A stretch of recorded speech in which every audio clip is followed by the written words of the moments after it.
In today's video, I'm going to teach you how to use Grok for coding help, Developer Guide 2026. By the end, you'll know exactly where to go, what you'll see, and how to ask for the kind of coding help that actually moves your project forward. First, open your preferred browser and head to grok.com. Any modern browser will work fine. The homepage loads quickly and brings you straight into the interface where you can start interacting with the AI. You can use Grok without an account, but logging in is helpful if you want to save your progress.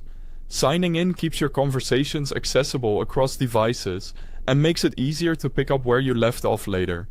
If you're in a hurry, feel free to continue without logging in. Just remember your session won't be saved. On the homepage, you'll see the Grok AI front and center.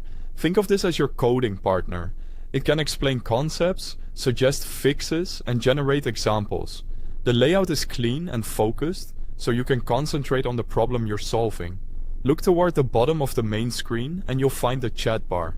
This is where you type your questions or describe what you need help with. When you're ready, press enter to send.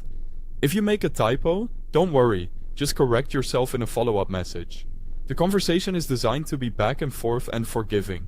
To get started, try a simple prompt like, "Help me with coding," or "I need coding help."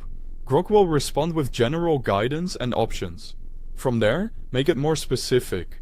Mention the programming language, the framework if relevant, and what you want as an outcome.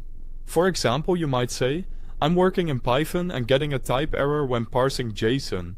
Can you show me how to fix it?" The more context you provide, like a short snippet of code or the exact error message, the more accurate and actionable the help will be. If the first answer isn't exactly what you need, ask again for more detail. This is normal and expected. You can say, "Explain that step by step, show me a minimal code example," or "break this down for a beginner." You can also request alternatives, like a different approach that's more efficient or easier to maintain. Keep refining until the explanation clicks. Each follow-up helps Grok tailor the response to your level and your project. That's it.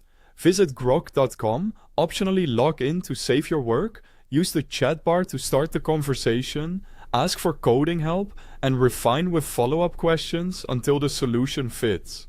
Thanks for watching and happy building!